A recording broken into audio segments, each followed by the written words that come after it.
pela alma do nosso colega que foi enterrado hoje, às 17 horas, Otávio de Oliveira. Então, vamos orar outro Pai Nosso. Pai nosso, que está no céu, está nos céus, santificado seja o vosso nome. Venha a nós o vosso reino, seja feita a vossa vontade, assim na terra como nos céus. O pão nosso de cada dia nos dai hoje. Senhor, perdoai as nossas ofensas, assim como nós perdoamos a quem nos tem ofendido. E não nos deixei cair em tentação, mas livrai-nos do mal. Amém. Bem, alguém tem pergunta para o nosso colega Leandro?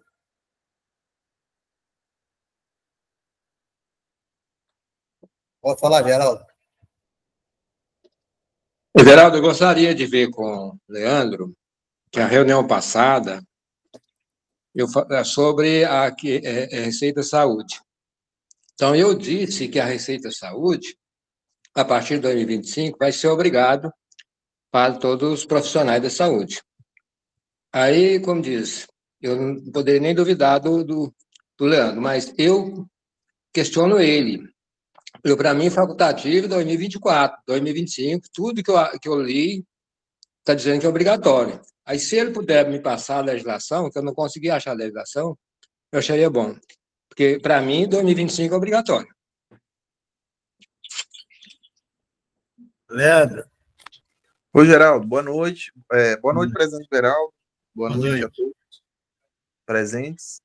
Geraldo, eu até deixei anotado aqui, que seria a primeira pauta de hoje que eu ia falar. Na reunião passada, eu falei que era opcional. Ela é opcional durante o ano de 2024, né? 2025, o que se comenta é notícia que será obrigatório, né? Só que para isso, para a gente cravar, precisa de uma alteração na IN 1500 de 2014, tá? Que trata sobre as regras do imposto de renda de pessoa física. E isso ainda não foi feito, né? Mas o que a gente tem de notícia é que 2024 é opcional e 2025 passa a ser obrigatório. Mas até o final do ano a gente precisa de uma alteração na IN 1500 de 2014. Porque realmente nela não consta essa obrigatoriedade para 2025. Ok. Tá? Satisfeito? Tem alguma coisa, ô Leandro, para nós aí, alguma notícia? Bem, presidente, teve a novela da transferência de mercadorias entre estabelecimento de mesma titularidade continua, né? Então, houve uma publicação de um novo convênio revogando um convênio anterior sobre as transferências de mercadorias. Então, assim, uma novela interminável. Só que agora houve algumas alterações. O convênio CMS 109 de 2024, revogando, inclusive revoga o convênio ICMS 178 de 2023, já com produção de efeitos para 1º de novembro agora, de 2024. Então, quais são os pontos principais desse convênio ICMS, dos impactos principais aí do 109 de 2024? Em relação ao convênio anterior, o convênio 178 ele trazia como uma obrigatoriedade a transferência de crédito, né? Entre matriz e filial. E no convênio 109 de 2024 já começa como um direito, né? Seguindo a decisão do Supremo Tribunal Federal na ação direta de constitucionalidade número 49. Então, seguiu à risca a decisão do Supremo Tribunal Federal, onde a transferência ela é um direito. Então, sendo um direito, passa a ser aí facultativo essa transferência de crédito pelo remetente ali da mercadoria, na remessa em transferência, e onde melhor for a conveniência da empresa, né? Porque uma vez que é um direito, ela pode transferir, como ela pode não transferir, e ficar com esse crédito aí, acumular esse crédito para compensar, obedecendo cada legislação interna, né, de cada estado. Então, um dos pontos principais, já para começo, seria isso, né? O convênio, ele deixa bem claro que fica assegurado o direito, então já não é obrigatório. No passado era obrigatório. Aí, um outros detalhes é muito importante e vai ter que seguir um cronograma até para que as empresas que têm uma matriz e filial aí não metam o pé pelas mãos, né? Porque nesse convênio houve algumas determinações para que essa operação ocorresse. Então, a apropriação de crédito, por exemplo, pelo estabelecimento destinatário, por meio da transferência, pelo estabelecimento remetente, do ICMS incidente nas operações e prestações anteriores. Tá? Então, significa dizer o quê? Que é o crédito que a matriz ou a filial que está transferindo nessa remessa interestadual de mercadorias é o crédito que ela adquiriu de um fornecedor que ela adquiriu essa mercadoria. Por quê? Porque nessa operação ela é não incidência do ICMS. Não incide o ICMS nessa remessa de transferência. Então, se ela não incide o ICMS, o único crédito que pode ser transferido para o destinatário é o crédito das operações anteriores, seja uma matriz ou uma filial que está realizando essa remessa em transferência. Então, isso aqui também, esse ponto é muito importante, porque às vezes quem não está acompanhando a matéria pode pensar que o crédito que vai ser transferido é o valor da transferência e o destaque do ICMS na nota. Inclusive, um dos grandes problemas dessa questão é que os estados, como a remessa transferência era não incidência do ICMS, o documento fiscal não tinha layout para consignar essa informação. Porque eu tenho que transferir um crédito. Pois é, mas aonde esse crédito transferido ele vai no documento fiscal? Porque se é não incidência, em tese, eu não posso mais destacar o ICMS no campo próprio na nota fiscal eletrônica, lá onde tem o valor do ICMS, base de cálculo e valor. Em tese, eu não poderia destacar, porque é não incidência. Então, a partir daí, começou a novela, porque foi prorrogando, até os estados procurar layout para poder destacar esse ICMS. Esse é um dos pontos também principais. Uma outra questão é que, se houver saldo credor remanescente do ICMS do estabelecimento remetente, aquele que está remetendo a mercadoria, que está praticando a remessa em transferência interestadual, ele será apropriado pelo contribuinte junto à unidade federada de origem. Agora, o que ocorre? Aí vai ter que verificar a legislação interna de cada estado, para ver como é que se vai dar esse procedimento, essa apropriação de um saldo credor remanescente. Cada estado ele vai vir delimitando como é que vai ser essa operacionalização desse saldo credor. Tá? Outro detalhe muito importante também é que no convênio chegou à conclusão que, primeiro, essa transferência do crédito ela vai ser operacionalizada para cada remessa. Ou seja, não tem possibilidade de globalizar. Eu não posso pegar todas as minhas transferências de um mês só e fazer uma operação, uma apuração só. Não vai poder. Pelo convênio, ele deixa bem claro que a transferência ela será procedida a cada remessa. Ou seja, por documento. Então, não vou poder fazer isso de forma globalizada. E também deixou claro que essa transferência do crédito agora é mediante consignação do respectivo valor da nota fiscal no campo destinado ao destaque do imposto. Agora, olha só, eu vou destacar essa transferência do crédito no campo do imposto, no campo que nós temos hoje na nota do destaque ICMS, sendo que vai ser um valor vai ser um crédito referente às operações anteriores que ele apropriou, que o remetente ali da transferência apropriou de operações anteriores, quer dizer, do fornecedor. Olha só, viu? Olha a complexidade dessa operacionalização na nota fiscal. Aí, beleza. Aí, um outro detalhe, o crédito a ser transferido, ele vai corresponder ao imposto apropriado referente às operações anteriores, a gente já falou, referente às mercadorias transferidas. Aí, olha um detalhe. Quando o remetente, nessa operação interestadual, ele foi transferir o crédito, Esse crédito ele vai ficar limitado ao quê? Aos percentuais das alíquotas interestaduais. Ou seja, 7, 12 ou 4. Então, significa dizer que eu tenho um crédito das minhas operações anteriores. Só que se esse crédito superar esse valor, quando eu aplicar a alíquota de 7, 12 ou 4, se superar, eu não vou poder mandar todo ele, destinar todo ele à unidade federada de origem. Seja minha filial, seja minha matriz. Eu só vou poder transferir o limitado aos percentuais de alíquota interestadual 7, 12 ou 4. Aí vem o saldo remanescente, né? Aí vem um saldo. O que sobrar fica na unidade federada de origem, no remetente. Aí a legislação estadual vai determinar como que vai ser essa compensação com débito ou um provável ressarcimento ou restituição, né? Na verdade, não seria nem ressarcimento, aí seria restituição mesmo. Então, esse é um ponto... Sim. Eu acho o seguinte, Leandro, eu não podia assim, simplificar muito mais o caso. Ora, ela é facultativa. PT Salvação? É isso ou não? Não, ela não é que é facultativa. Primeiro, essa operação ela vai ser... Por favor. Leandro, é ou não é facultativo?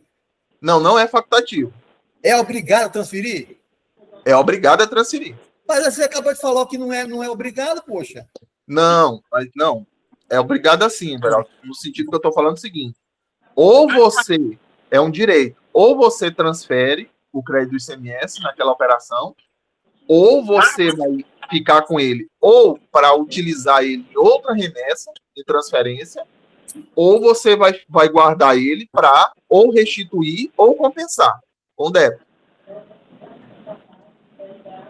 Aí vai saber o seguinte, Leandro. É obrigado, olha bem, eu quero saber o seguinte, é obrigado ou não é obrigado quando eu transferir mercadoria de Goiás para o Mato Grosso, Goiás para qualquer lugar, é obrigado a colocar o crédito?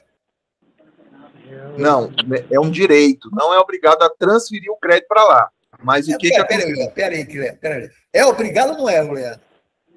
Não, Everaldo, eu falei no começo que é um direito. Não é obrigado a transferir para lá. Mas eu vou ter que operacionalizar esse crédito. Tá bom. Certo? Se não é obrigado, então a empresa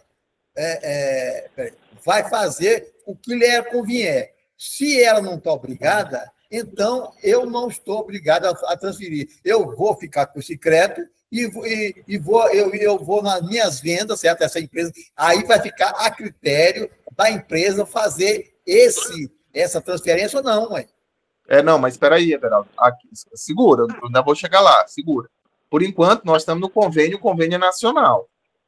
A legislação de cada estado vai determinar o que a empresa vai fazer no momento em que ela não transferir esse crédito. Se ela vai compensar, restituir, ou se ela vai compensar com débito. Provavelmente, uma das opções que ela não vai abrir mão é de compensar com débito, que é melhor para o estado que restituir. Espera aí um pouquinho. Deixa o João falar um pouquinho. João, fala. João Bosco. Boa noite, Leandro. Tudo em paz? Tudo bem, João? Beleza, graças a Deus. Leandro, esse convênio aqui, ele vem muitas continhas para ser feita, né? Valor médio das entradas de mercadoria em estoque, custo da mercadoria, viram umas continhas meio esdrúxulas aí, né? E o que eu queria ver com você é o seguinte, a partir desse convênio que agora, nós voltamos a estaca zero. Se o Estado, vamos falar, o Estado de Goiás não regulamentar, vamos dizer, o outro Estado que a gente faz muito negócio, o Estado do Mato Grosso, voltamos para a estaca zero. O que a gente vai fazer? Como que a gente vai agir? Na verdade, João Bosco, é porque é o seguinte, eu não consegui concluir, porque eu tinha falado só até a cláusula 3ª. Esse convênio ele tem 10 cláusulas, que a gente não consegue concluir, aí não consegue chegar nesse ponto que você perguntou agora. Mas vou te dar um detalhe. Na nossa avaliação, eu olhei um ponto positivo no convênio e, analisando o histórico do Estado de Goiás, da Cefaz de Goiás, a Cefaz de Goiás ela não sai muito fora do convênio. O histórico dela é de obedecer o convênio à risca. Ela não costuma criar situações fora do convênio. Agora, por exemplo, por que eu te falo que a minha avaliação foi positiva nesse convênio? Primeiro, Quando na cláusula primeira ela fala que é um direito, aí você veja bem, se é um direito, eu vou poder manusear esse crédito de acordo com a conveniência da empresa. Agora vamos pensar, se eu tenho uma empresa, uma matriz que tem várias filiais, eu tenho que pensar esse convênio não só se é não incidência ou não do ICMS. Eu tenho que pensar esse convênio olhando o planejamento tributário. Por quê? Se eu sou uma matriz que eu tenho várias filiais e eu posso operacionalizar esse crédito de acordo com como for a conveniência vamos dizer aqui, da minha matriz, o que pode acontecer? Um exemplo. Se eu tenho uma filial no Mato Grosso, tenho uma filial em Santa Catarina. Se no Mato Grosso eu não tenho nenhum benefício fiscal nas minhas operações internas, nas minhas saídas internas, eu não tenho um crédito presumido, eu não tenho uma redução da base de cálculo, mas Santa Catarina eu já tenho um benefício, para onde compensa eu transferir o crédito? Para o Mato Grosso ou para Santa Catarina? Grosso. Aí tem um detalhe que nós não tínhamos no convênio ICMS 78 de 2023, porque lá falava que era obrigatório. Aqui não, é um direito. Fica assegurado o direito. Então, eu posso manusear o crédito. Então, isso é um ponto altamente positivo para empresas que têm bastante filiais, ou que tenham só uma filial mesmo, né? Então, por aí eu já vejo um ponto positivo. Agora, quando os estados, nesse convênio, decidiram que o ICMS é destacado no campo do imposto, é um outro ponto positivo. Por quê? Porque você não fica você não fica naquele imbróglio. Não, aí eu vou destacar o ICMS, mas porque eu estou equiparando a operação a uma operação a remessa transferência a uma operação tributada pelo ICMS. Não, agora ele já deixou bem claro. Não, agora você vai poder destacar esse ICMS no campo mesmo. Então, é por isso que a gente vem falando aqui, se você for tentar enxergar lógica na área tributária, você não vai achar. Não tem lógica na área tributária.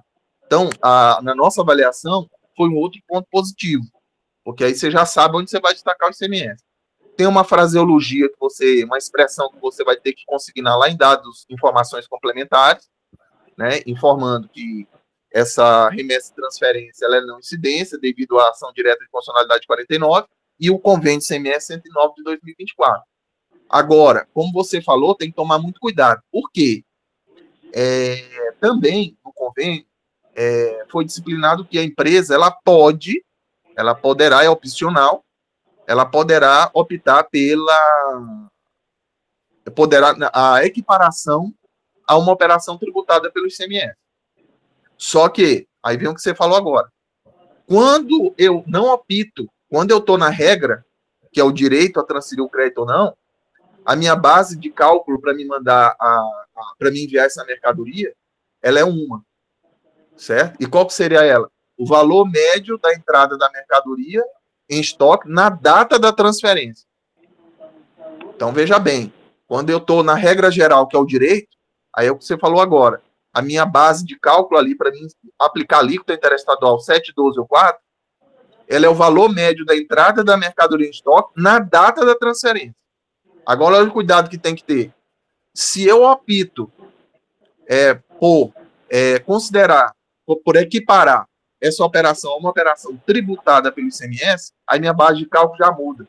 Aí eu vou ter que verificar o quê? O valor correspondente à entrada mais recente da mercadoria. Aí aqui tem diferença, porque o valor correspondente à entrada mais recente da mercadoria é uma coisa, e o valor médio da entrada da mercadoria em estoque na data da transferência é outra. Então, vai obrigar as empresas a ter um custo de conformidade maior. Por quê? Porque na hora de emitir o documento fiscal, eu vou ter que saber se eu optei por equiparar a operação tributada ou se eu estou na regra, que é o direito a transferir esse crédito para a unidade federada de destino, né?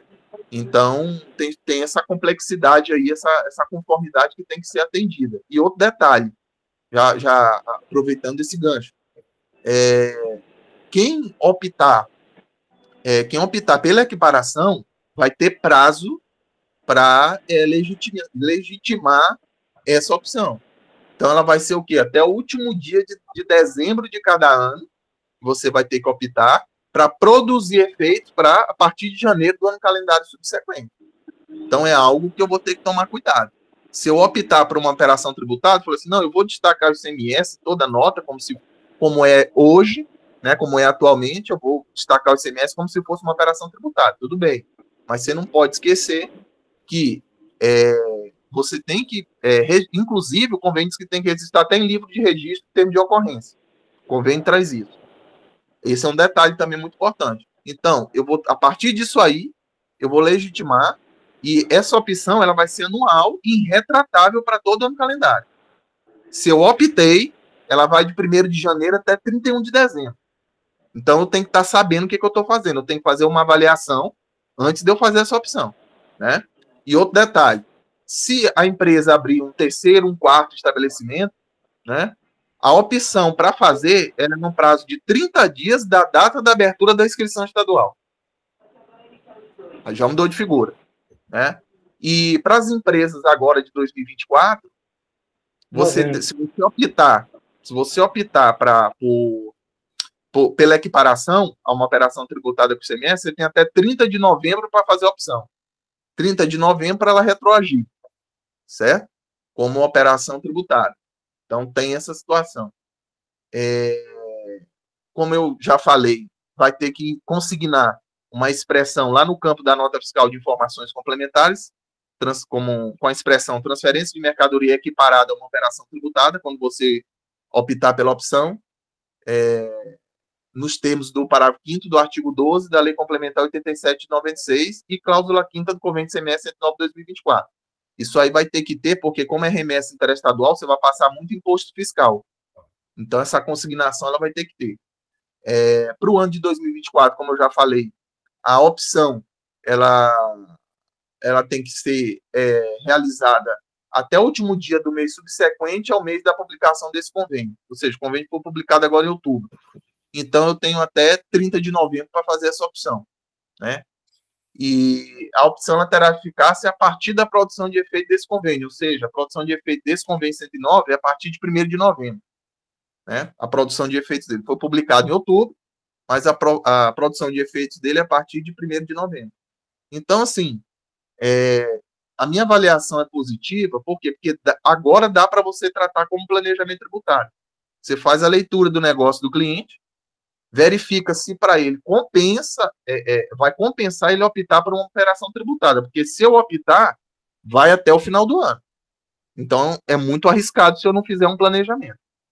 Então, ainda mais se for uma empresa que tem várias filiais. Se for uma empresa que tem várias filiais, não compensa. Por quê? Porque nem sempre um regulamento do Estado ele vai ser similar ao do outro. Pode ser que no Estado ele não tem um benefício fiscal tão compensatório como o outro, ou às vezes nem tem um benefício fiscal, por exemplo, em operações internas. Então, aí, caberia um planejamento para verificar se o melhor é manusear esse crédito. Agora, eu vou ficar com crédito acumulado. O que acontece? Aí vai ter que observar na legislação de cada estado como operacionalizar esse crédito. Se eu vou compensar, se eu vou poder compensar ou se eu vou poder restituir. Provavelmente os estados vão optar na ordem, eles vão optar por compensar, até para não incidir no caixa do estado, né? Para não ter impacto negativo no caixa do estado. Mas, de toda forma, o planejamento tributário aqui ele é muito importante, antes de você fazer uma opção pela operação tributária. Alguém quer fazer pergunta? Ô, Leandro. Perdão. Geraldo. Vou falar o Fábio. Não, peraí, o João pegou primeiro. Não, então, tudo bem. Tá. Ô, Leandro, levando em consideração esse cenário desse convênio 194... 109. Desculpa, 109 de 2024, como ele está bem friozinho, né? Você tem alguma perspectiva aí de fazer uma planilha comparativa, levando num cenário como se já de fato os estados levassem em consideração ao pé da letra o convênio, alguns tipos de transferência ou não? Assim, você precisa de um apoio, alguma ajuda para a gente fazer um estudo em conjunto, para a gente fazer tipo um cenário demonstrativo do que poderia ser ou não, porque te pergunto, emendando uma outra pergunta, e se a empresa em um momento esquecer de fazer a melhor opção? Lascou, só o ano que vem, não é isso? Na verdade, assim, se ela não fez a opção se ela não fez a opção pela equiparação a uma operação tributada pelo ICMS, restou para ela a regra, né? A regra é o quê? O direito a transferir o crédito.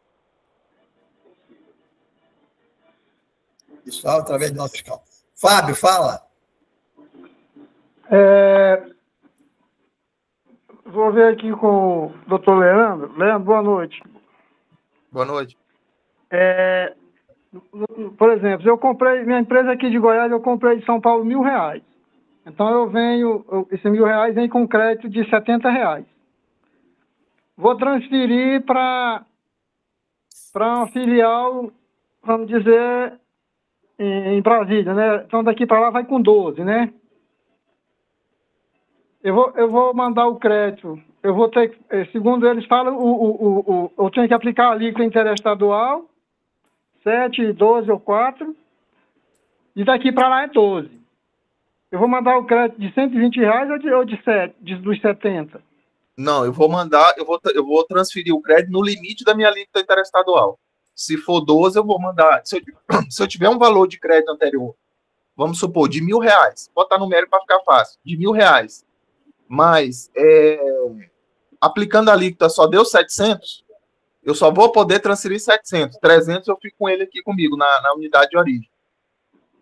Não, eu digo assim, eu comprei, vou estar, por exemplo, eu comprei 1.000 de São Paulo, mercadoria.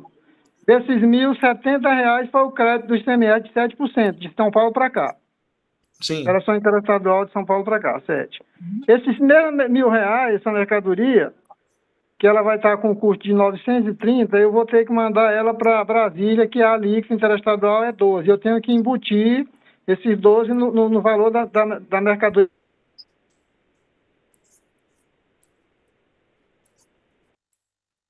Fábio, liga direito aí. Caiu, Fábio. Acho que travou, Everaldo. Que travou a internet dele lá. Para botar na nota. Então, se daqui para lá aí eu tenho um crédito na minha aquisição na matriz de 70 e vou mandar de 120, por exemplo.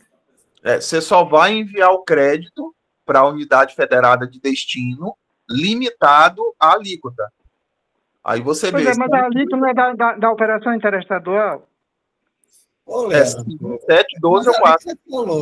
Pois é, mas é que eu te falo. Eu comprei 1.000, veio o crédito de 70. Vou mandar essa mercadoria para a unidade federada, que a operação interestadual é 12%. Então eu vou destacar na nota um crédito de 12% em cima de 1.000 é 120. Eu estou mandando para a filial um crédito de 120, mas eu recebi só 70. É isso aí que eu não estou entendendo. Não, mas aí veja bem, aí tem que avaliar, porque se tiver saldo, aí pelo jeito que você está colocando, eu vou ter saldo negativo, né? Mas geralmente a empresa já comprou antes, tem crédito, né? Mas eu digo assim, pelo que eu entendi, vai ser assim. Só que tem um detalhe. Eu tenha comprado vindo com 70, eu vou mandar com 120. Só que tem um detalhe. O crédito que você vai transferir para lá, ele é exclusivo unicamente dessa mercadoria que você apropriou. Ele não vai envolver outras mercadorias que a empresa já adquiriu. Não vai. Aí você vai ter que botar na conta gráfica lá, se eu estou mandando 120, eu vou abater da matriz 120. A lógica, o racional é esse. Eu tenho um banco de crédito aqui dessa mercadoria. Quando eu for realizar a remessa em transferência interestadual, eu vou ter três alíquotas, 7, 12 ou 4. Só tem 3 opções. O crédito que eu vou mandar para lá é a base de cálculo que eu vou ter. Se eu estou no direito, então a minha base de cálculo é qual? A entrada, só localizar aqui no convênio. Nossa Senhora. É o valor médio da entrada da mercadoria em estoque na data da transferência. Então, essa vai ser minha base de cálculo, eu aplico a alíquota. Então, apliquei a alíquota, eu tenho um valor. Eu só vou ver se esse valor ele ultrapassa o crédito, se esse valor ele ultrapassa ou não ultrapassa. Se ele não ultrapassar, eu só vou mandar da alíquota correspondente. Se ele ultrapassar, o meu limite, meu teto é a alíquota. o que sobrar é saldo para a unidade federada de origem. Pois é, o teto que você fala é a alíquota da operação interestadual. Da base de cálculo. Isso. Pois é que eu te falo. Aí eu comprei vindo com 7 e estou transferindo com 12. Então, aí eu estou transferindo mais crédito do que daquela mercadoria do que eu comprei. Assim, pela análise que eu fiz, né, quando você compra com 7 e transfere para uma unidade que a alíquota interestadual é 7, está tudo bem. E quando você compra com 7 e manda para uma unidade federada que a operação interestadual é 12, aí já fica mais oneroso para quem está aí remetendo. E Sim. aí a empresa vai ter que fazer aquele planejamento tributário para ver se essa diferença é mais viável ela ter uma filial lá só para receber ou ela manter uma outra empresa lá, como você falou. Se ela for abrir outra empresa, tem 30 dias para fazer a opção, né? Ela vai ter que fazer esse planejamento tributário. Ô, Fábio, Leandro, por favor. Eu acho que está assim, certo? Sei lá, certo? Vocês falam, parece que minha cabeça ficou mais embrulhada ainda, certo? Eu não sei se é o que eu estou sentindo. Gente, é o que o Leandro falou, é planejamento. Olha, eu pergunto, essas filiais não podem adquirir direto de outras federações? Pode, ué.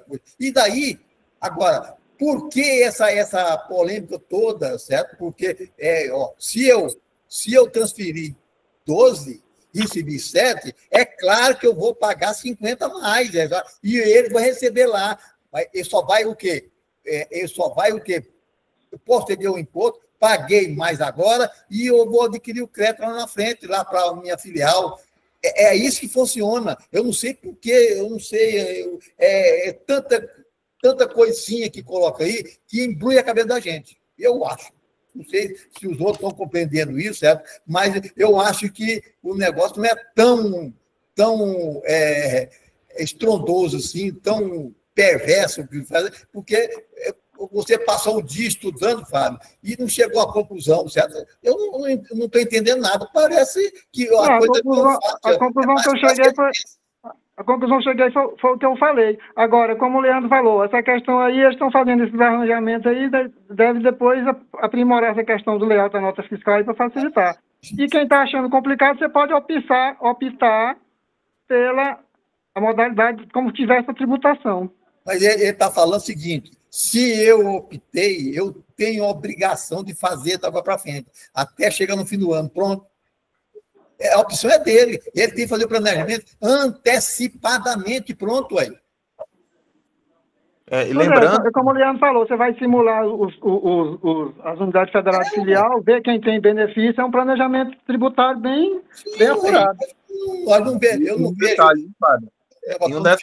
Espera aí, Leandro. O Abrão, fala. Boa noite a todos os companheiros aí. Na verdade, eu endosso aí a sua orientação. Nesse caso aí, essa confusão está se criando aí, que não sabe sem pé sem cabeça, é orientar cada filial a fazer a sua compra e evitar as transferências. O melhor planejamento tributário é isso aí, porque não tem nada que proíba a filial comprar, elas mesmas fazer a sua compra. É só uma questão de controle financeiro da matriz. Então, é orientar quem tem essas questões aí, cada filial faz a sua compra e pronto, evita a transferência, porque isso aí virou uma bagunça, né?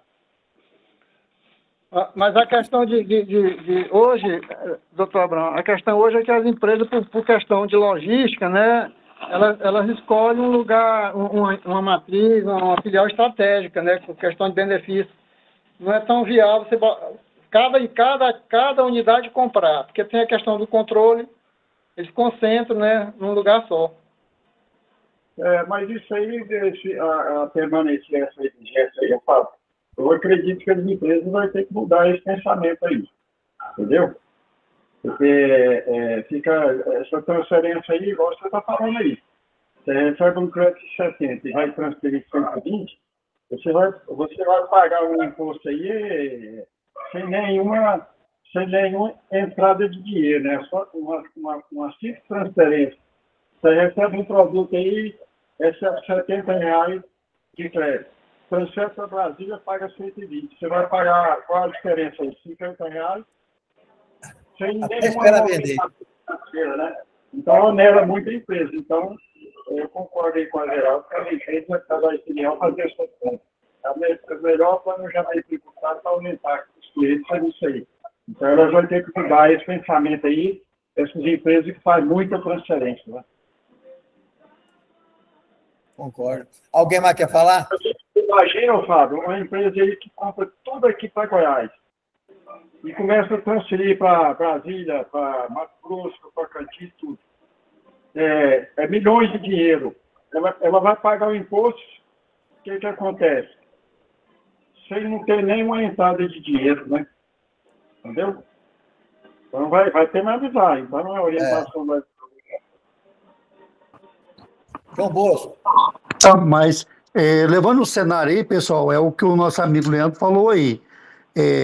Dentro de cada unidade da federação, onde que compõe as suas filiais, vai fazer o estudo. Compensa eu transferir do estado de Goiás para cá? Não, não compensa. Compensa eu comprar direto de São Paulo.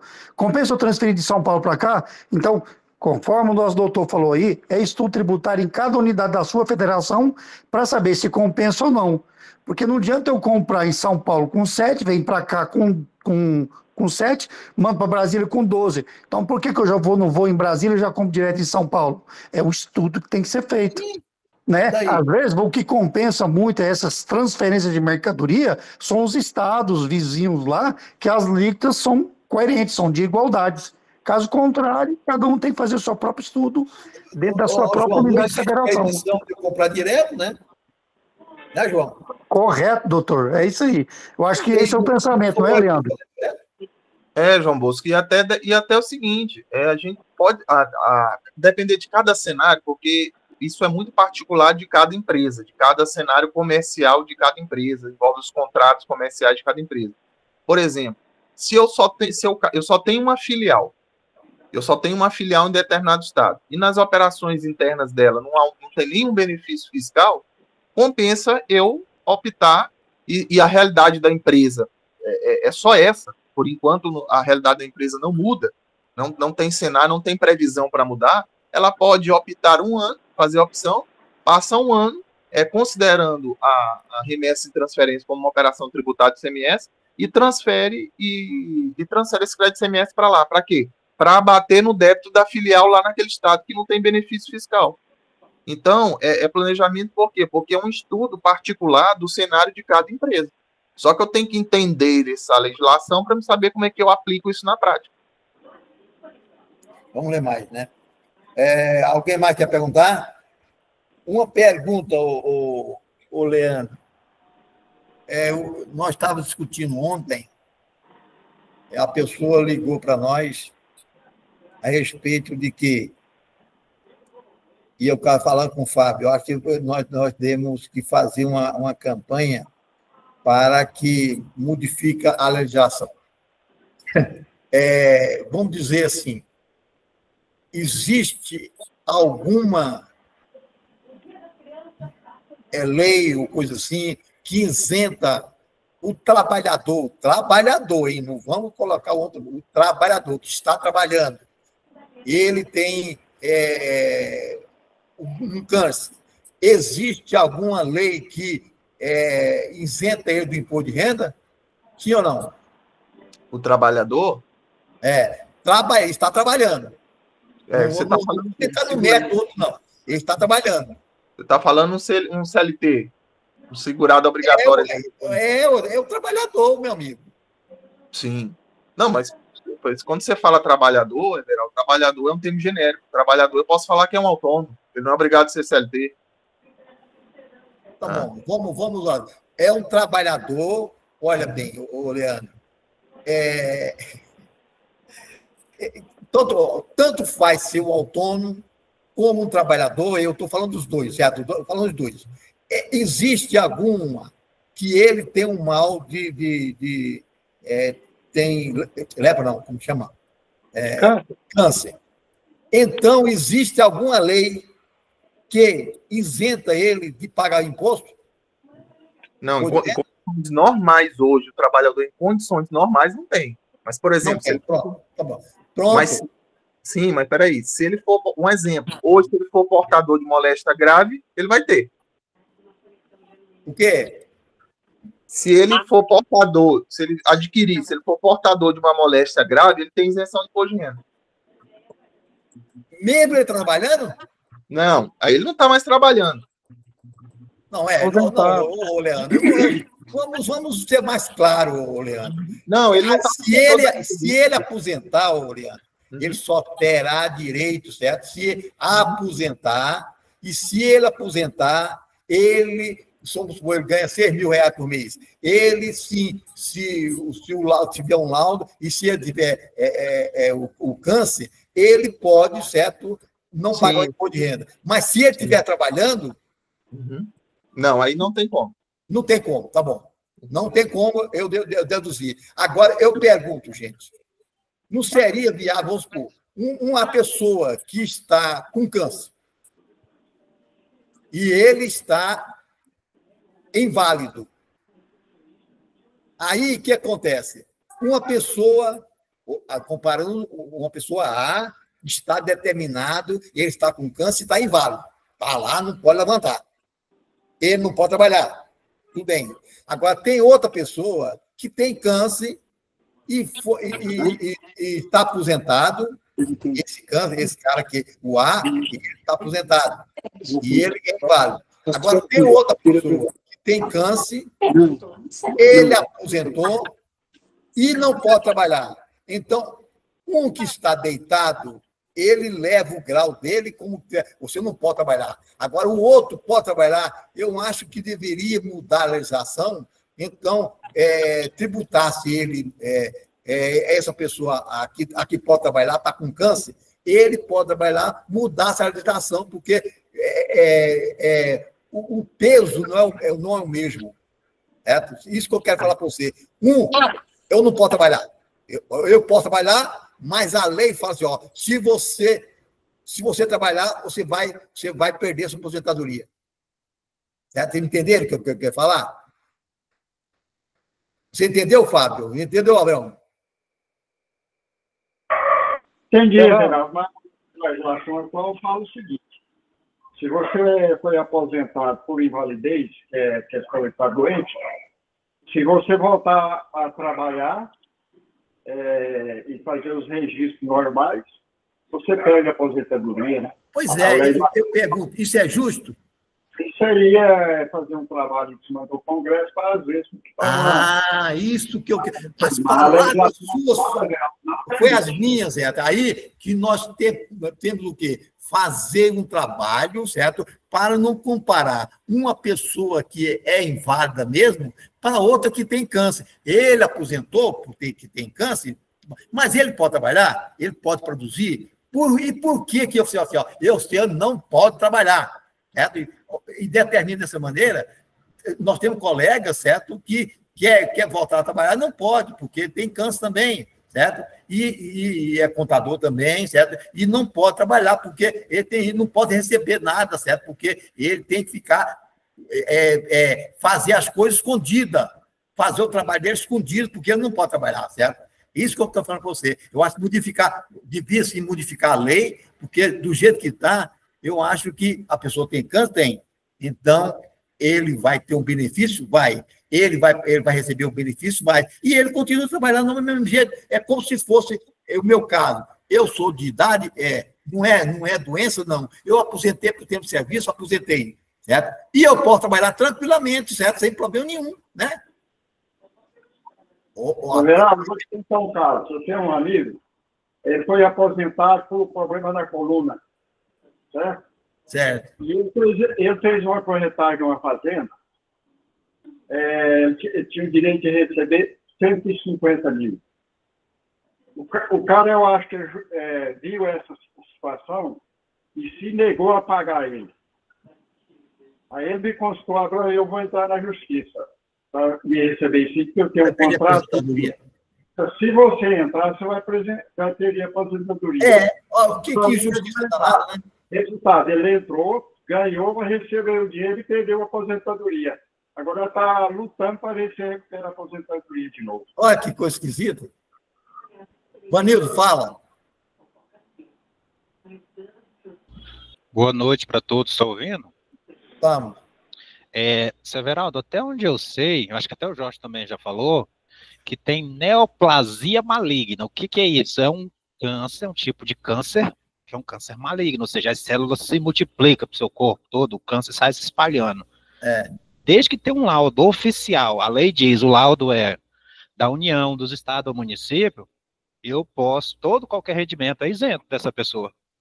Desde que tenha um laudo emitido por um órgão oficial da União. Mas se ele aposentar, município, não, independente não é só aposentadoria, não. Qualquer. Então vamos achar essa danada dessa lei aí, ó. Aí tá na lei, se eu não estiver enganado, 7.713 de 80. Vamos achar essa danada, Fábio.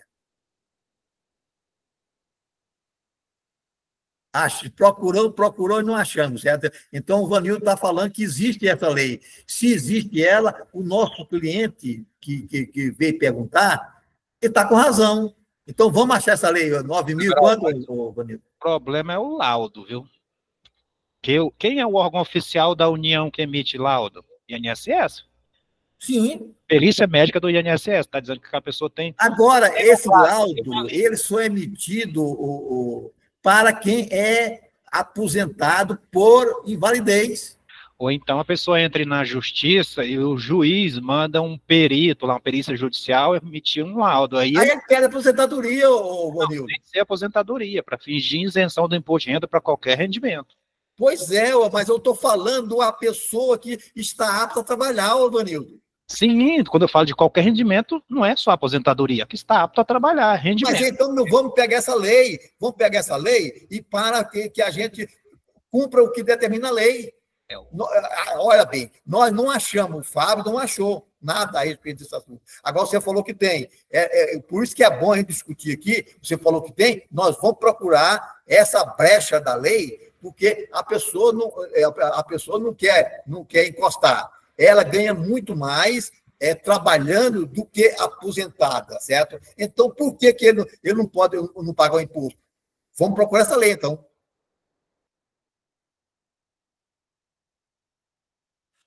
Ô, Fábio, pega essa lei. Essa lei, que me consta, ela trata do benefício para os aposentados.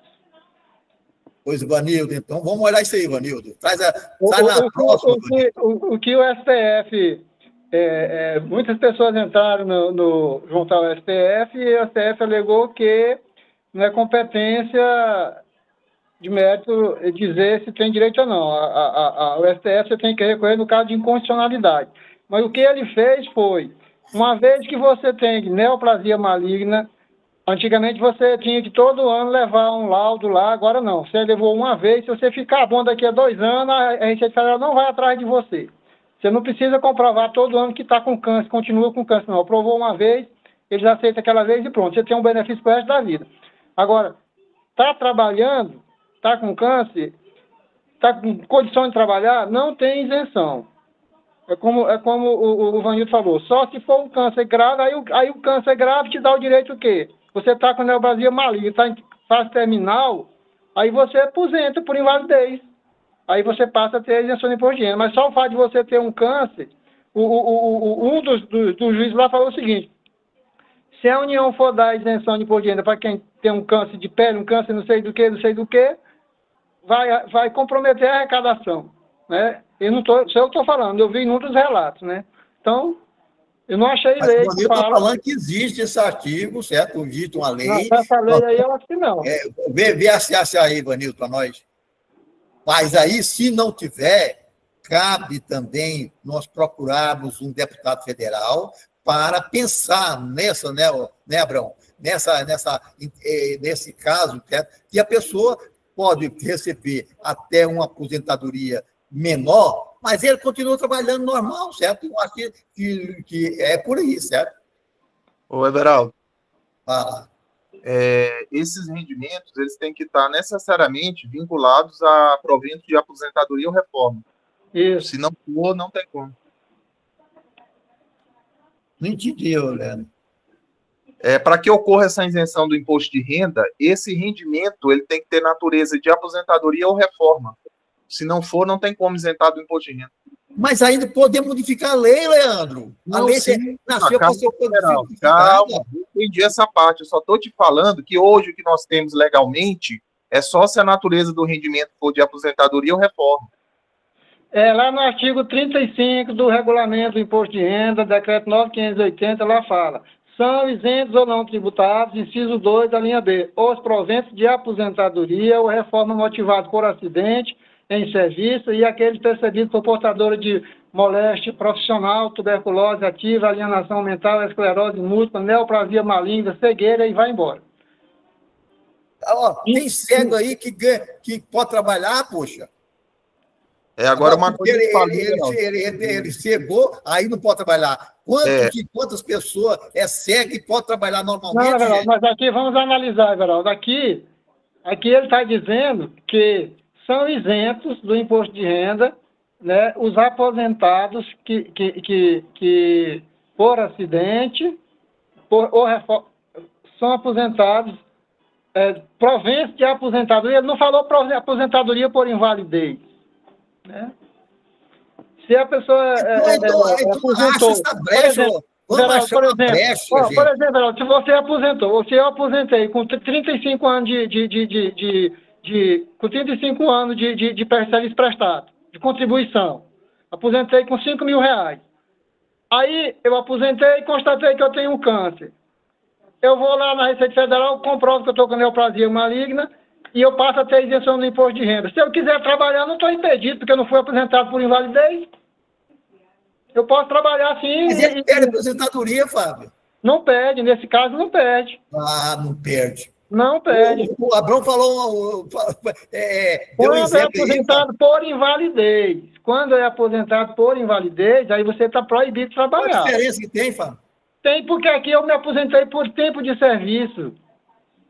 Eu não aposentei por invalidez. Se ele aposentou por tempo de serviço, eu posso trabalhar normalmente e eu pago imposto normalmente, certo? Tudo bem. Mas aqui a lei não está proibindo. Eu tive mal de câncer, certo? A pessoa teve mal de câncer. Ele vai ficar isento também daquele trabalho que ele fizer. Aí que podemos, assim, pode sim, certo? Então nós temos que achar um deputado aí, federal, para que ele mude a lei. E que eu acho não é justo o que estão fazendo. Eu sei, mas o que eu estou esclarecendo é que esse benefício aqui é para o aposentado com câncer. Não é aposentado por invalidez. Ele pode trabalhar, sim, tranquilamente. Pode trabalhar. Agora, a questão a Receita Federal ou os deputados aprovarem quem está com invalidez, isso aí nunca vai passar. Fábio, você vai estender para todo mundo. Fábio, ele tinha aposentado por tempo de serviço. É uma coisa. Depois ele adquiriu a câncer, ele não vai trocar a aposentadoria dele de tempo de serviço pelo outro. Agora eu pergunto, ele vai, do trabalho que ele tiver, porque ele provou que está com câncer, ele vai pagar, não vai pagar imposto de renda do trabalho que ele fizer, não é do recebimento que ele teve, não. Do trabalho que ele fizer, ele vai pagar imposto de renda ou não? Vai sim. Então não há isenção por nenhuma, Fábio. Não, ele não está impedido de trabalhar. Ele está fazendo as coisas encobertas, escondido. Não é escondido. Ô, Fábio, se ele estiver exercendo alguma atividade remunerada e ele não se aposentar, ele não pode gozar da isenção. Enquanto ele não se aposentar... É o que eu estou falando. Ele trabalhou 35 anos, aposentou, adquiriu o câncer. Ele vai lá e pega a isenção da aposentadoria. Ele vai voltar a trabalhar, mas ele não vai ter o benefício por rendimento de trabalho. Mas ele não está proibido de trabalhar. Mas a colocação do Everaldo é válida. Vamos dizer que eu aposentei com 2 mil reais. Tenho 5 mil. Eu tenho a isenção do imposto de renda porque eu tenho neoplasia maligna. Mas eu preciso trabalhar porque eu gasto muito com remédio. Aí eu vou para o mercado de trabalho e vou sofrer imposto de renda. O Everaldo está certo. Tem que, no caso de neoplasia maligna, é válido a gente brigar para conseguir essa isenção. Vamos ver que tem um deputado federal que pode pegar essa causa nossa. Fala, Vanildo.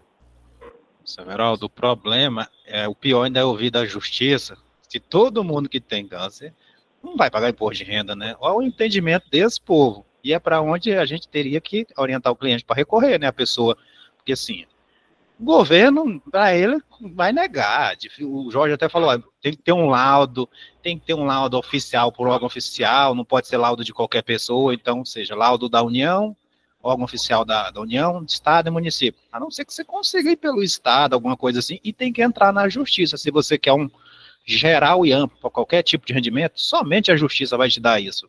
Fora isso, a Receita não vai dar, a não ser o que considera. Ô, Vanildo, concordo com você plenamente. O Abrão deu um exemplo aí. O cara ele trabalhou, ele estava capacitado, trabalhou e perdeu a aposentadoria dele. Eu acho que não deveria perder, cara. Só isso que eu estou perdendo, porque olha bem, o cara está com condição de trabalhar. Agora, o comparativo que ele faz de uma pessoa que está aposentado é que ele é inválido para o resto da vida, porque ele aposentou, ele é inválido, certo? E não é assim que funcionam as coisas. Quantas pessoas você conhece aí que ele não é inválido? Ele tem câncer, mas não é inválido, ele consegue trabalhar, poxa, e consegue produzir. E por que não podemos mudar essa lei ingrata aí, que eu acho que não é assim, não. Não é assim. Fábio, outro detalhe. Se ele tiver vinculado a uma atividade empregatícia ou uma atividade autônoma, e ele receber rendimento concomitante com o da aposentadoria, ele perde a isenção de IR. Então, na esfera administrativa, não tem para onde correr. É injusto demais, não é? Ele se aposenta, ele está isento de imposto de renda. Se porventura ele assinar a carteira de trabalho dele, ou se ele estiver recebendo rendimento como autônomo, e houver fiscalização em cima disso, ele perde a isenção do imposto de renda. Administrativamente não tem para onde correr. Tá, pessoal. Então, vocês aí conhecem algum deputado federal para a gente tentar convencer essa pessoa para modificar essa lei?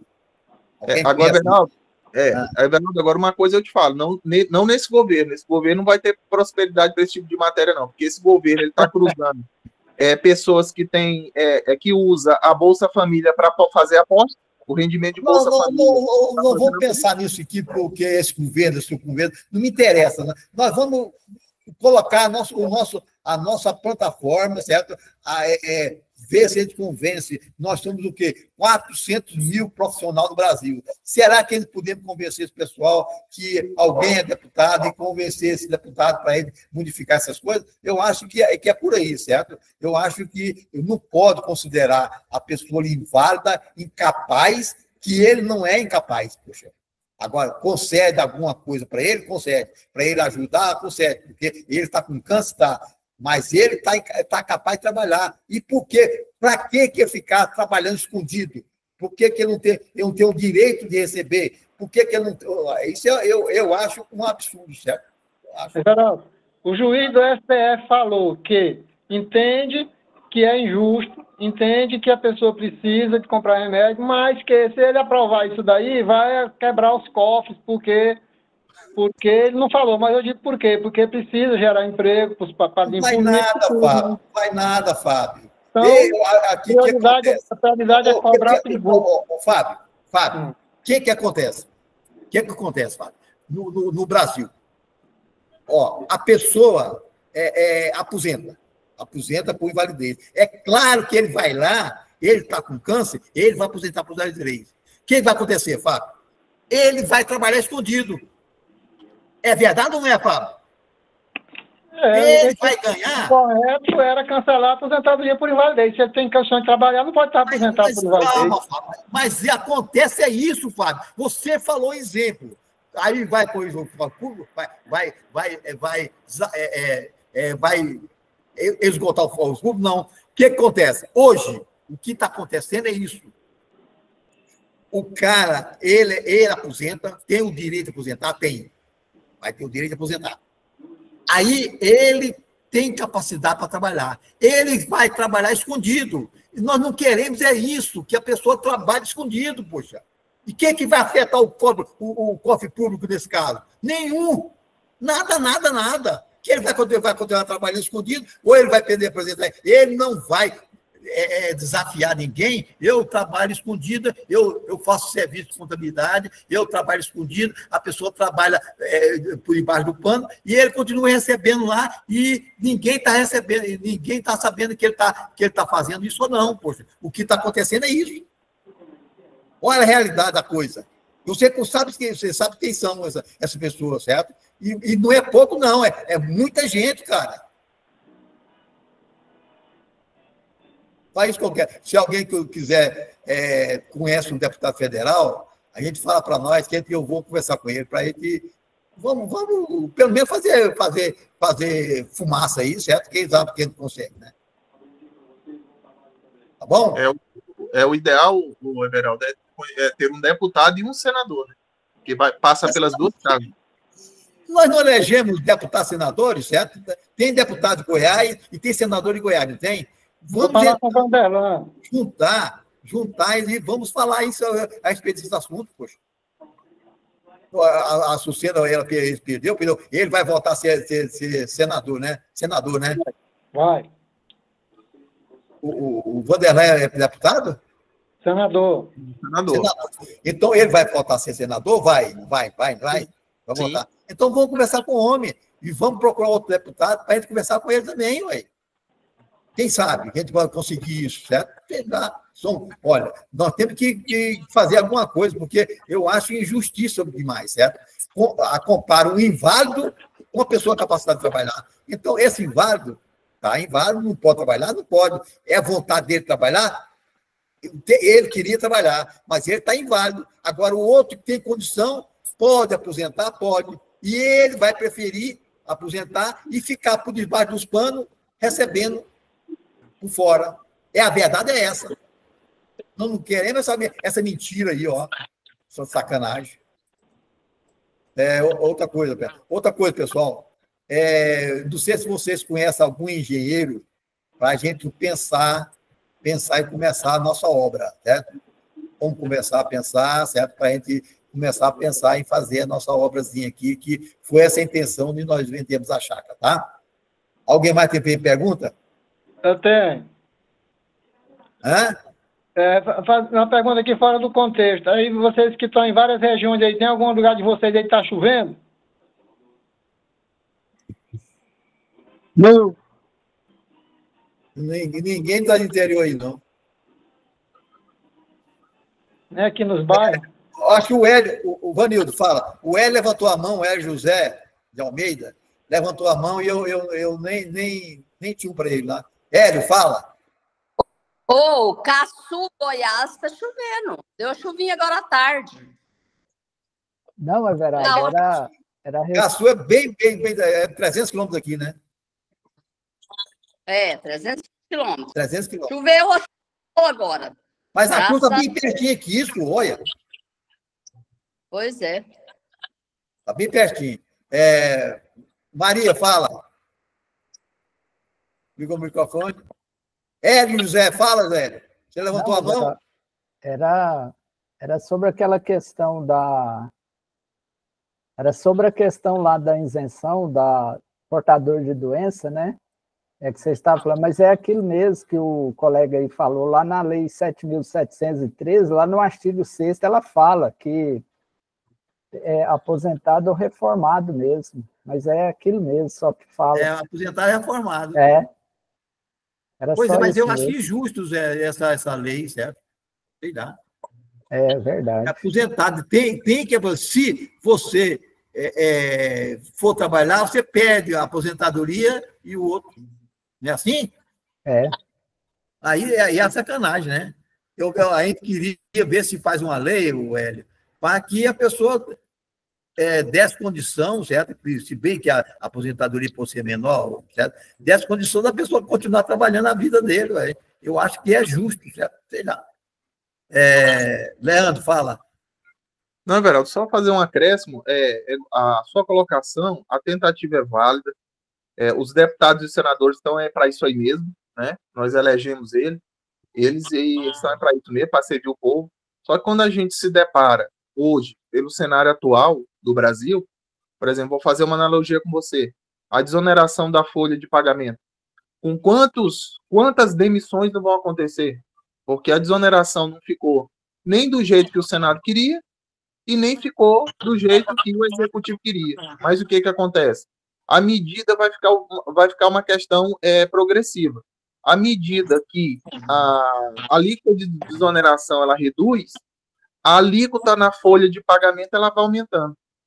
Então, assim, quando eu olho esse cenário que não está preocupado com o emprego, quando não está preocupado se empregado vai ser demitido em massa pelas indústrias, isso aí já contar com 2025. Porque se você pega um segmento de construção civil, a obra acabou, rescinde com todo mundo. E tem uma obrigação ainda, uma exigência na desoneração da folha, que eu tenho que manter a média de 75% do meu quadro funcional de empregados do ano anterior, coisa que muita empresa não vai conseguir manter. Então, você vai vendo que não é interesse, hoje, no nosso cenário atual, não é um interesse do governo fazer isso. Por exemplo, você pega a classe, das profissões regulamentadas. Você vê na reforma tributária, o profissional da área regulamentada, o advogado, o contador, o médico, o psicólogo, o fisioterapeuta, ele vai ter uma redução só de 30%. Ele reduz 30%, vai pagar 70%. Vai pagar 70%. E pior, as atividades de profissão regulamentada nem tem crédito suficiente para bater num débito, ainda que fique de 18,55 de débito para o profissional de atividade regulamentada. Então, por exemplo, nesse governo atual, eu concordo com você, legítimo. É até uma questão de isonomia. Mas... eu concordo contigo que você está falando isso, concordo plenamente. Mas você acha, eu pergunto para você, quantas pessoas, olha bem, se eu não me engano, se fazer uma estatística, 95% dos que estão que estão aposentados por invalidez, ele trabalha normalmente e recebe por fora. A realidade é essa. Eu conheço uma pessoa, eu que estava no Exército, o cara aposentou por causa de quê? Que ele tinha um negócio na coluna.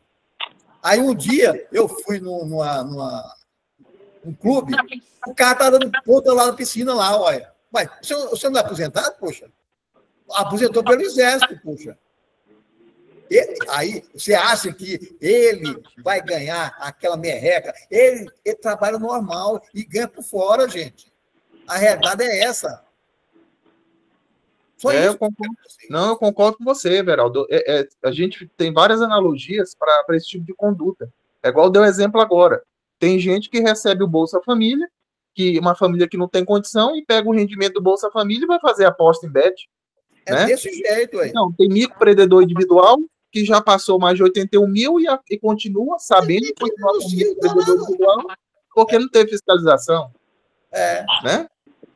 Então, isso é uma realidade do Brasil. Agora, o que eu não cara de 30 pés de terra lá e recebe a família, tem quase. No cenário atual, sinceramente, nesse cenário atual do Executivo hoje do Brasil, eu não acredito.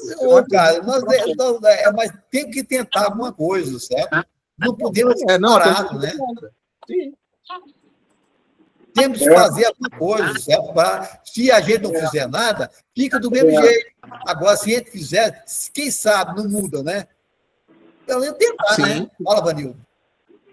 Everaldo, na época da pandemia, uma pessoa lá em Silvânia recebeu R$600, porque tinha um direito. Ele saiu da Caixa Econômica, foi numa loja em frente, comprou um celular e mandou para o CPF na nota. Aí, quando ele foi receber de volta, foi cancelado. Fala como que é o negócio mesmo?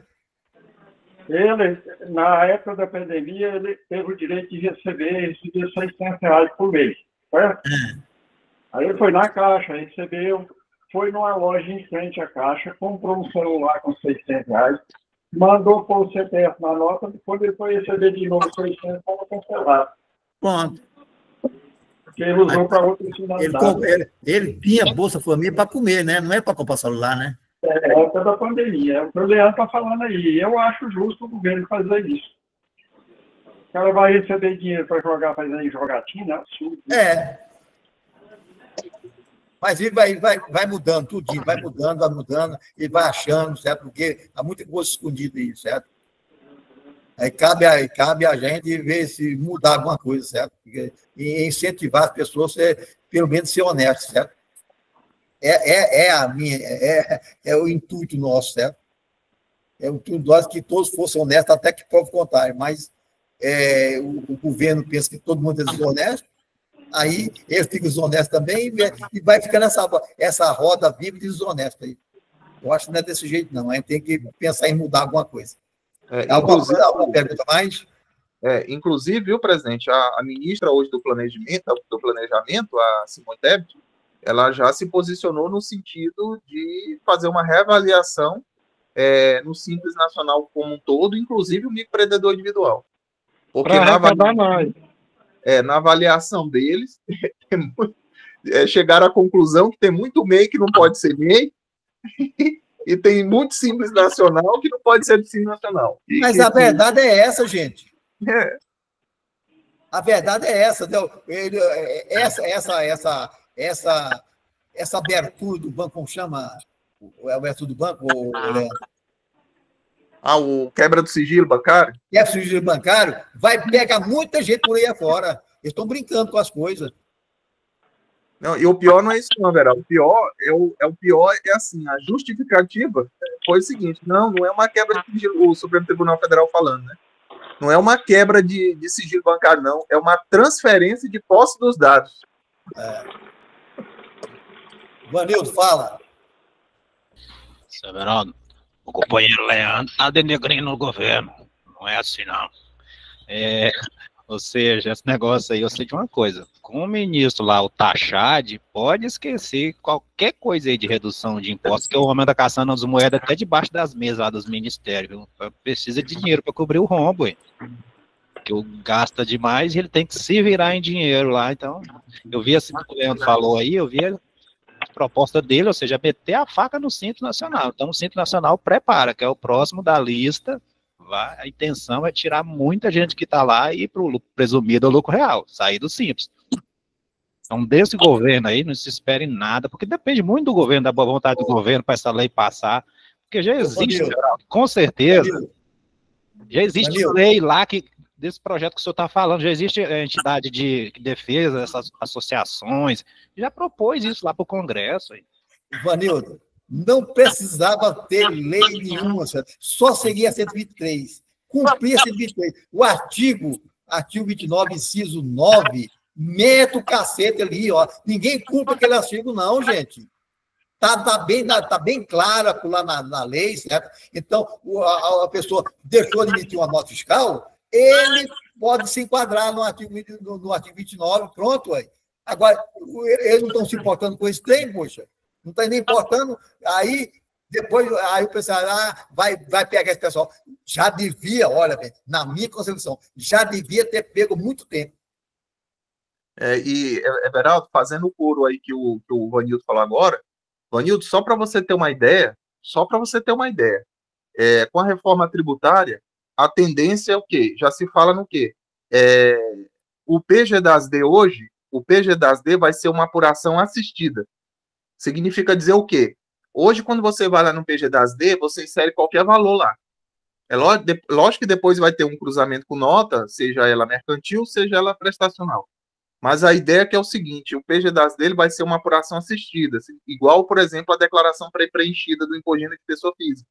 Ou seja, à medida que você vai emitindo as notas fiscais, essa apuração ela já vai ser feita automática. E a DFIS ela vai ser extinta, não vai ter mais DFIS. Ou seja, vai ser uma apuração assistida. À medida que você for emitindo a nota, isso vai se apurando de forma automática. Aí a PG-DAS-D já vai estar pronta, aí você só vai dar um ok geral e vai subir a guia do Simples para enviar pro empresário.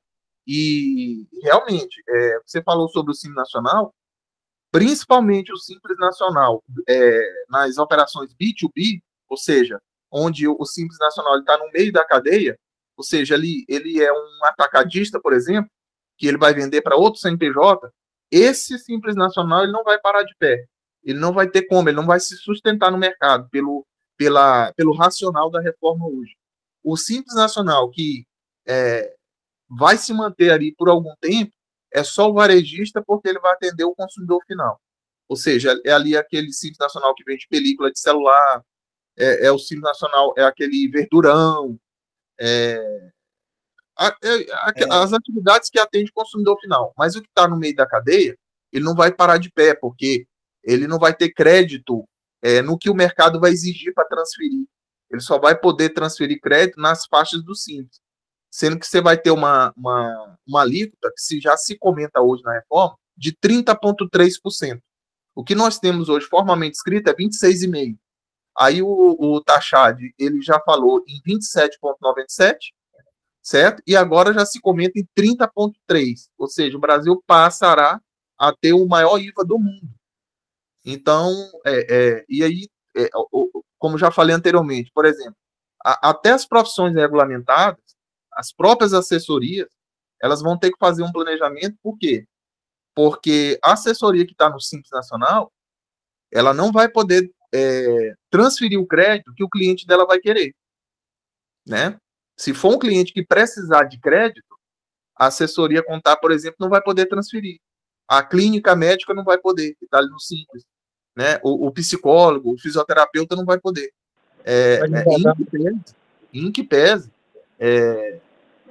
no modelo, no projeto de lei, tanto na emenda constitucional como no projeto de lei 68/2024, a redução para a profissão regulamentada é de 30%. Então, ou seja, eu reduzo 30 para 70.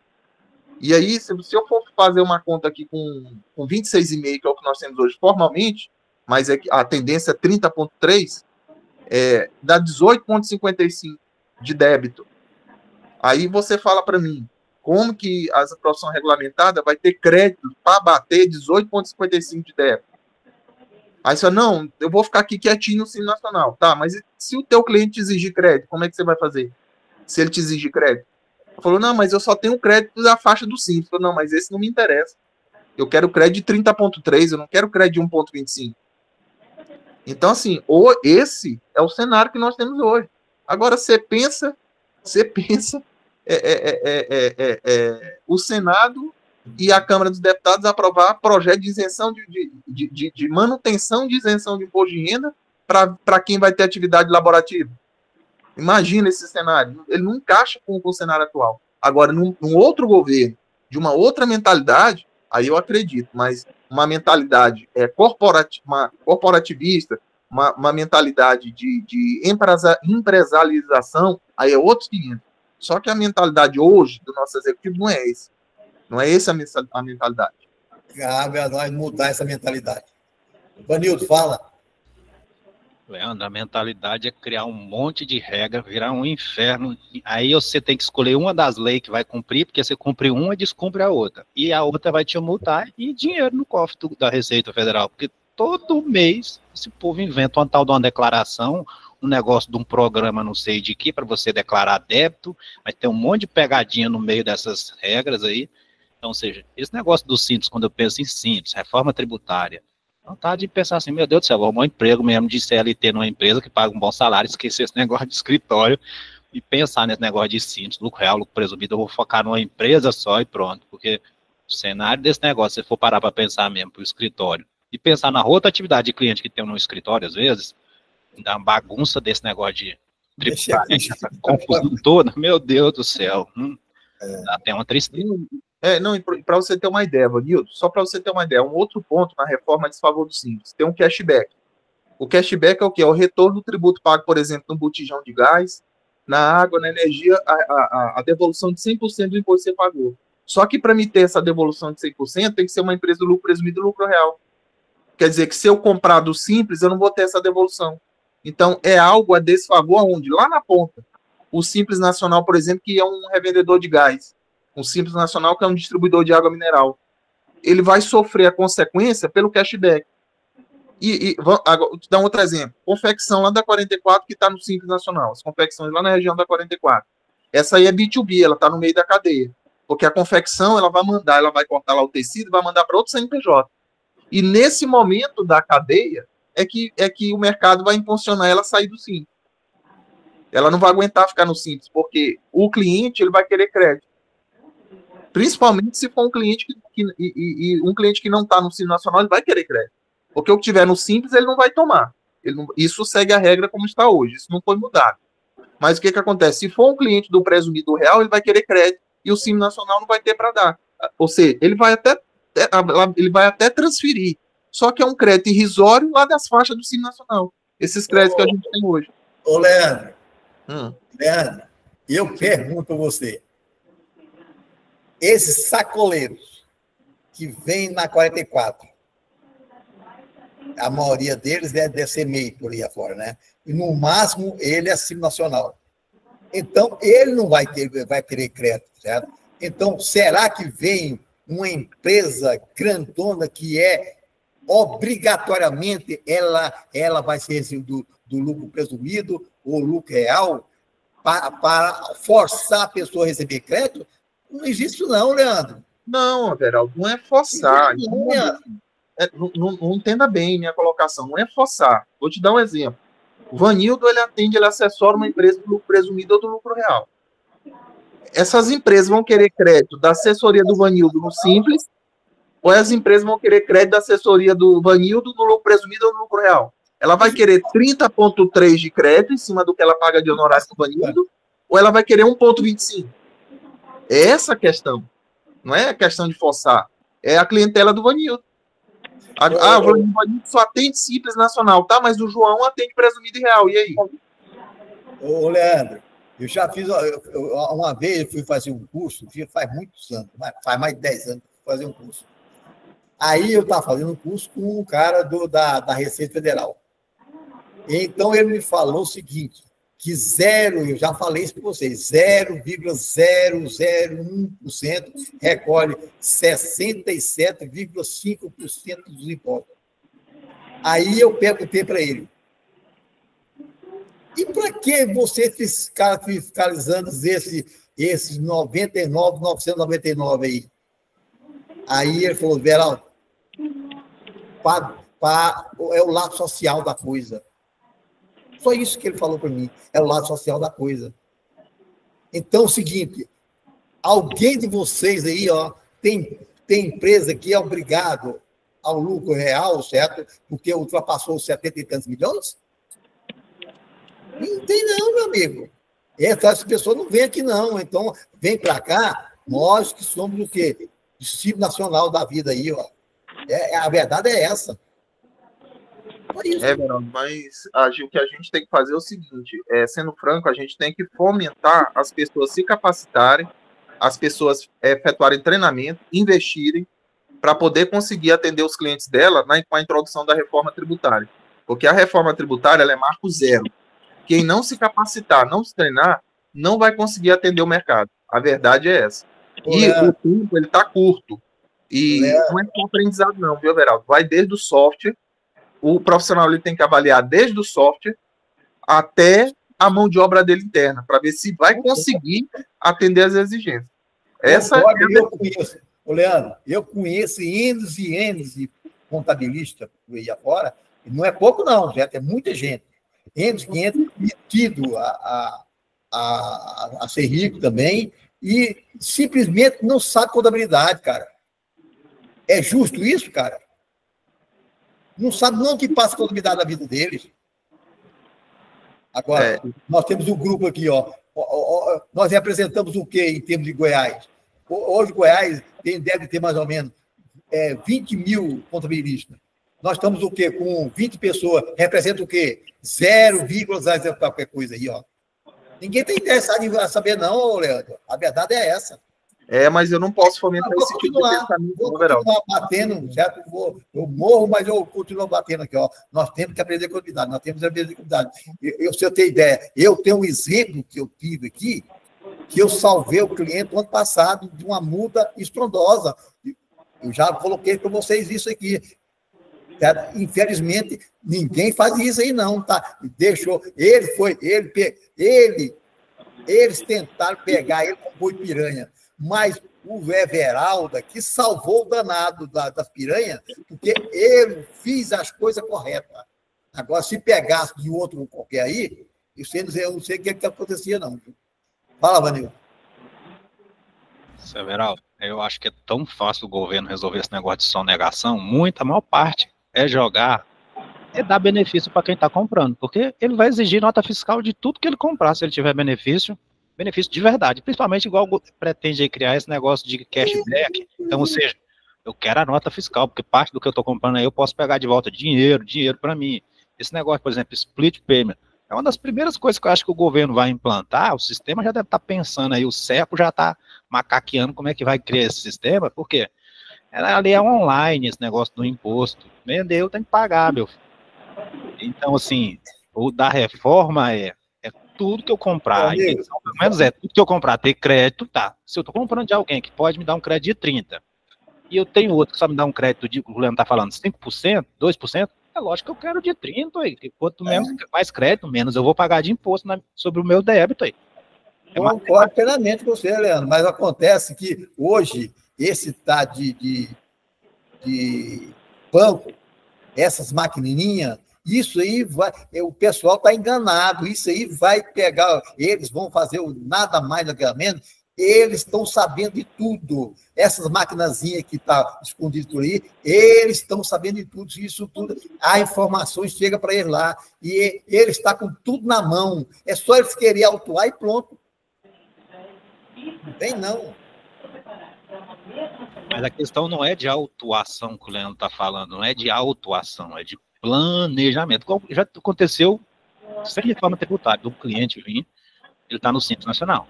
Aí ele veio com conversa de querer abrir uma empresa no lucro real. Mas meu que eu pensei, você não tem estrutura, não tem pessoal para poder uma empresa do lucro real, você não tem primeiro um sistema, você não tem pessoas capacitadas para mexer no seu sistema, alimentar um sistema para uma empresa do lucro real, todas as obrigações e as possíveis multas que você pode ter.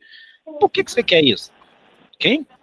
Por quê? Porque tinha um cliente dele, um dos principais clientes, que não queria mais comprar dele. Por quê? Porque o crédito que ele estava dando de ICMS era pouco, só o percentual que ele está no Simples Nacional. Ele queria percentual cheio, uma empresa do regime normal.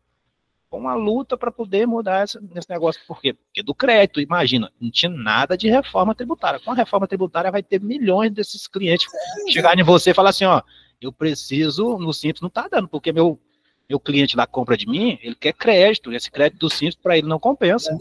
Vanildo, isso aí é 1 em 1000, Vanildo. É 1 em 1000, Vanildo. Depende de onde seus clientes estão na cadeia produtiva, é isso que você tem que analisar. Onde seus clientes estão? Concordo, você está cada vez. Se ele é uma indústria e vende para uma pessoa que quer, tudo bem, mas acontece na 44 e aquilo não existe, não. O Leandro colocou, não é o que está vendendo lá para o consumidor final. É esse que está vendendo, ele contrata alguém para fabricar essas roupas. É um que tá mas ele recebe crédito? Não. E ele vai vender para quem não recebe crédito também. Pronto, aí. Ele vai requerer crédito? Não vai, não. Contratar alguém, esse alguém é uma empresa. Mas eu estou falando, esse caso seu, Vanildo, é 1 em 1000.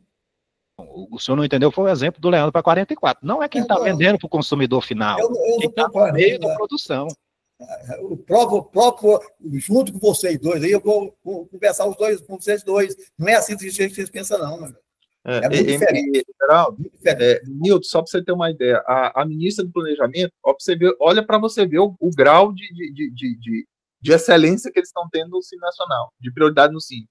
A ministra do Planejamento ela já está em cima do quê? Das empresas do Simples Nacional que abre filiais para fracionar o faturamento, ou que abre várias empresas do Simples Nacional para não desenquadrar outra do Simples. Olha para você ter uma ideia. Então, a gente faz a pergunta. Mas a lei está facultando fazer isso. A lei já proíbe isso, e o pessoal faz errado.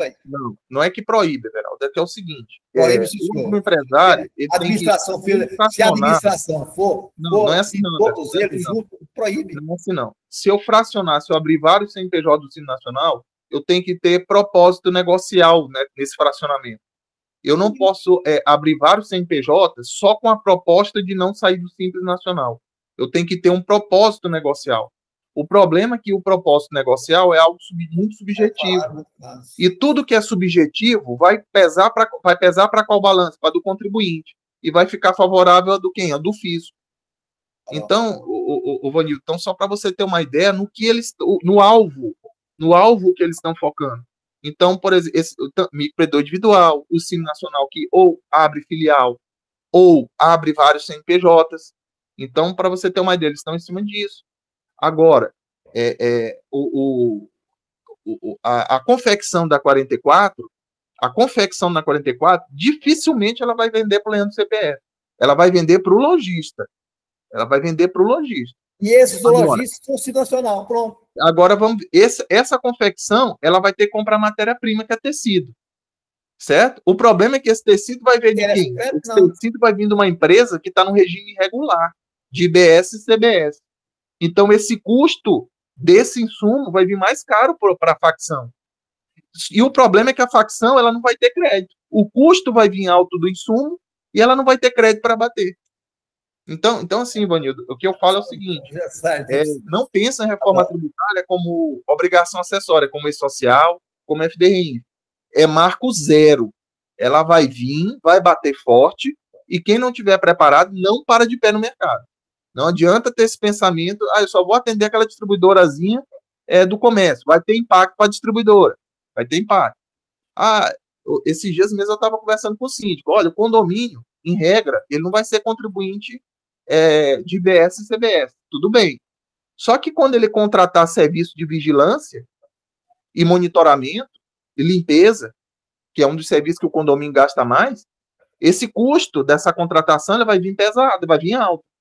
E o condomínio ele não vai ter crédito para bater. Ele não vai ter crédito para suavizar o custo dessa contratação. Então, assim, a não ser que o profissional se proponha a atender só cliente que vende película de celular, ou cliente ali do segmento mais simplista possível e que só atende o consumidor final, ele pode ir levando, se segurando. Mas se ele atender empresa de meio de cadeia, principalmente, ele não vai conseguir. Uma hora ele vai ter que atender uma empresa do presumido, uma hora ele vai ter que atender uma empresa do lucro real. Uma hora ele vai ter que atender. Não vai ter saída, não vai ter como. Fala, Vanildo. Severaldo, é o mesmo raciocínio, vamos supor assim, antigamente contratava médico tudo como contribuinte individual, autônomo, não era? Hoje em dia, o que os hospitais todos fazem? Exige que eles constituam uma pessoa jurídica. Para quê? Diminuir os custos do hospital, principalmente INSS patronal. Então, essa reforma, as pessoas que não tivessem, não vai mudar. Quem não pensar nessas questões, olha, como é que vai funcionar crédito e débito? Então, vai ser tudo que eu comprar, eu tenho crédito, tudo que eu for sair vai ter débito. Tá, então eu tenho que pensar aqui na minha logística, como é que funciona. Eu vendo para quem, eu compro de quem? Eu tenho crédito, eu tenho débito. Isso aqui não vai aumentar, vai diminuir?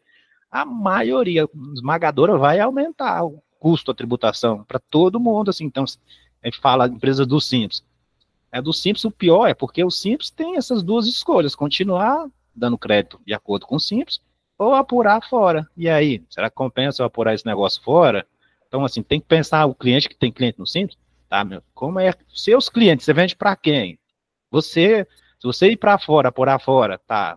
Como é que funciona? Tá, se eu permanecer no Simples, tá? Meus clientes, eu vou conseguir. Os meus clientes vão querer crédito ou não? Ô, Vanildo, eu pergunto para você e o Leandro, isso é ruim para nós? Para quem não, para o contador que está bem preparado, é excelente, ele vai conseguir atender um monte de empresa. Agora, para quem não está. Você falou tudo agora. Aquele que estiver preparado, certo, vai sobreviver. E olha, quem não está preparado, que vai sofrer, certo? Pronto, é isso. Para nós, é ótimo, certo? E outra, viu, Vanildo? Vai desde o software, tá? Vai desde o software, porque o software também, os programadores vão ter que se preparar. Porque o layout da nota fiscal vai mudar. Os layouts vão mudar. Então, Leandro, o software ele tem que estar preparado também para atender. O CAT baixou lá uma nota técnica já, eu já estou adiantado, já baixou lá, meio que um pré-layout da nota, já criou um monte de campo lá na nota fiscal, algumas coisas ainda espera que vai sair lá do Congresso, da lei complementar, mas o negócio, o esqueleto já está quase pronto da nota. Tá pronto. Falando em nota fiscal, que vai mudar o layout, eu pergunto, todos nós, é assim que está funcionando. Antigamente, a gente fazia o quê? uma nota fiscal chegava, ela saiu de São Paulo no dia 30/9, e ela chegou em Goiás no dia 2/10. Eu só poderia aproveitar o ICMS quando eu fizesse o lançamento. Verdadeiro ou falso? Né? Verdadeiro, sim. É verdadeiro. E hoje com esse negócio do XML, ninguém está verificando a data que entrou a mercadoria. Alguém de vocês olha isso? Hein? Alguém de vocês olha a data que realmente chegou a mercadoria? Ninguém. Agora, se as empresas grandes, ela pode até pensar nisso, porque tem um software lá dentro. Mas a maioria, certo, não está pensando nisso não, certo? E outro detalhe, o bom Vanildo até ter falado desse negócio da nota, Vanildo, me trouxe trouxe uma outra informação aqui. A tendência também é o quê? Que o CFOP ele seja extinto, ele seja descontinuado. Porque o que vai definir a operação? O que vai definir a operação é um código mais ou menos igual aquele código da natureza de rendimento da FDRI, quando você vai selecionar aquele serviço. Você vai ter uma sequência numérica que vai ter um significado. Se você olhar hoje na nota técnica, já está produzido isso em relação ao imposto seletivo, o IS. O significado da natureza da operação, ele já vem de uma série numérica. Então, uma outra tendência aqui, que o CFOP ele seja descontinuado. E o significado ele vai ser uma sequência numérica. E aí é aquela questão que a gente fala. Já tem pouco tempo para se adaptar a tudo isso. Tem pouco tempo para programador, para software, para aprendizado. Tem pouco tempo para se adaptar a isso. Vocês têm ideia, pessoal, o Rodildo e o Benedito. Hoje, a pessoa discutiu comigo, tem a nota fiscal 59,10 e 59,57, remessa de vasilhame. A pessoa chegou lá, fez um detalhamento, colocou que é no caixa. Olha, tem base uma coisa dessa, gente? Tem base, gente. E pior, que afirma no lucro real. Não sabe diferenciar o que é um brinde. Se eu dei brinde, eu saí dinheiro do caixa, por acaso? Não. Eu entrei dinheiro no caixa? Não. Se eu transferir mercadoria, eu saí dinheiro do caixa? Não. Então, quando ele vai falar isso, o pessoal acha ruim. Aí a pessoa vê com toda a arrogância do mundo. Então, até explicar isso a pessoa que estão começando a vida agora, não é fácil o que ele está fazendo. Então, eu conheço gente que não quer que eu fusse o terreiro, não, mas eu acho justo que a gente fusse o mais rápido possível, o mais que puder, que as coisas sejam normais. Agora, eu pergunto, eu ganhei mercadoria, eu dei mercadoria, eu recebi isso? Não. 59,10, que eu saiba, é porque brinde eu não recebi, e está lá no caixa dela, mas você não pode colocar desse jeito, meu amigo. É isso. Então, mas isso foi muito bom, a gente vai sempre discutindo, e todo dia a gente aprende mais, certo? Não tenha dúvida, certo? Quer falar alguma coisa mais, Vanildo? Não, o senhor falou aí negócio de essas contabilidades, eu já peguei umas horas que estava tudo, inclusive o banco estava dentro do caixa, lançado dentro do caixa. O banco inteiro, os extratos bancários, tudo estava dentro da conta caixa, tudo era caixa. E a respeito da nota fiscal, porque os contadores às vezes não procuram estudar essas partes técnicas. Porque, na verdade, esse negócio de XML, o convênio lá que criou essa questão da nota fiscal diz o seguinte, que a pessoa quando emite a nota e a Secretaria da Fazenda lá autoriza, ele tem que mandar para quem está comprando aquele produto o XML autorizado. Não é esse negócio de software de baixar XML, o convênio diz que quem emitiu a nota deve entregar. 99% Ninguém faz isso. Mas assim, e tem uns detalhes técnicos, quando você vai ler, você vai ver que às vezes os contadores, muitas vezes pode até estar criando problema para a empresa, pode travar, a Secretaria da Fazenda pode travar a emissão dela se achar que está usando muito o serviço de consultar XML para baixar. Ele pode, por exemplo, o contador pode dizer que tem ciência de uma operação, confirmar uma operação que o seu cliente nunca comprou. Por quê? Porque ele está querendo um XML, ele nem sabe se o cliente comprou aquele produto ou não.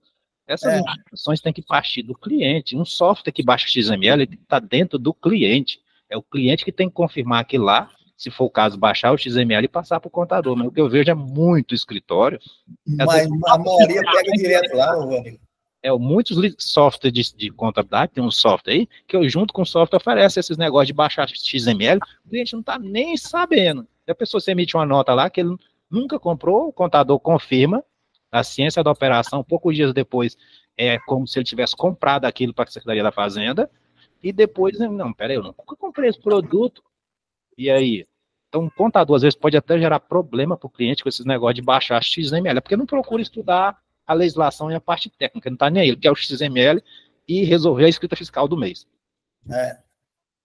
E outro detalhe, viu, presidente? Outro detalhe, Vanildo, com a reforma tributária, como você vai trabalhar o crédito, é o cerne da questão, o crédito, a exigência da emissão da nota fiscal ela vai ser quase 100%, porque sem a nota não tem como o adquirente tomar o crédito, né? A nota fiscal ali, ela será um documento declaratório e de confissão de dívidas. Então, a exigência de emissão de nota fiscal vai ser 100%. E essas obrigações acessórias hoje, a tendência é que todas essas obrigações acessórias, elas se resumem à emissão da nota. Porque a emissão da nota vai ser um documento com fim declaratório, de confissão de dívida. Então, emitiu a nota, ela já vai alimentando toda a base de dados dos entes tributantes, da União, do Estado, dos municípios. Ela já vai alimentando na hora que você emite a nota. Tanto é que o PGDAS-D, hoje que você informa o valor, o PGDAS-D será uma apuração assistida. Ou seja, as notas fiscais que os contribuintes já foram emitindo, elas já estão guardadas lá no banco de dados. Aí você vai chegar no portal do Simples Nacional, vai dar só um clique, vai conferir e vai dar um clique para gerar a guia do Simples Nacional. Então, vai ser uma reviravolta aí no cenário gritante e quem não tiver preparado a passagem ela vai ser mais dolorida. Infelizmente passou da hora, né? Então, 9 horas, o pessoal está saindo, mas é interessante, a gente está sempre discutindo. Hoje, aprendi muito. Apesar de tudo, aprendi demais hoje também, tá? Então, muito obrigado a todos e até terça-feira, se Deus quiser. Uma boa noite a todos. Boa noite. Boa noite. Boa noite. Boa noite.